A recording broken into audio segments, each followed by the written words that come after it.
C'est quoi les enjeux majeurs pour demain pour cette profession? Moi je crois que le patron des services généraux finalement ça doit être un magicien parce qu'il va devoir faire la synthèse entre les ambitions de la DG en termes d'immobilier, en termes de stratégie immobilière, tenir compte des contraintes de la direction financière, transmettre les volontés des ressources humaines sur le cadre de travail et l'environnement, tout en satisfaisant les collaborateurs.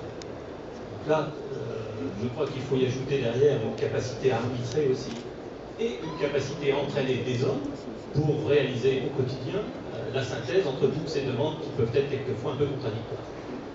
Donc d'après ce que vous dites, on est en train de passer d'un temps de la production à un temps de la relation, d'une certaine manière, c'est-à-dire que jusqu'à hier, vos indicateurs, votre performance existait à travers ce que vous produisez.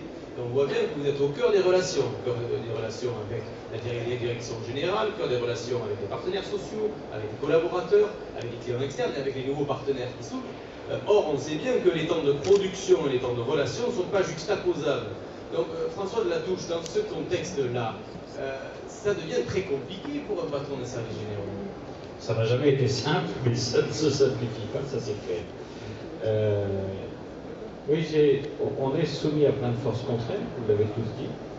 Donc une réelle difficulté à faire la synthèse de tout ça. Et puis une nécessité pour aider nos patrons qui ont exprimé leur désarroi face à la complexité du monde. On doit apporter notre contribution et c'est une contribution d'anticipation. J'ai pour habitude de citer Léonard de Vinci qui ne prévoit pas commence déjà à gémir.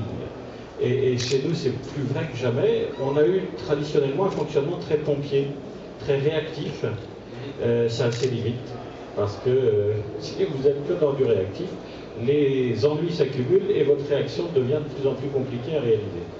Pour s'en sortir, il faut impérativement avoir un coup d'œil au-delà, essayer d'imaginer le coup d'après, et probablement suggérer, proposer à nos directions des solutions originales qui vont tenir compte un peu de toutes les contraintes que les uns et les autres vous avez citées, des contraintes financières, des contraintes d'espace, des contraintes de cohabitation de génération dans l'entreprise, et avec une formidable ambition, compliquée, qui est de faire de ces contraintes des opportunités.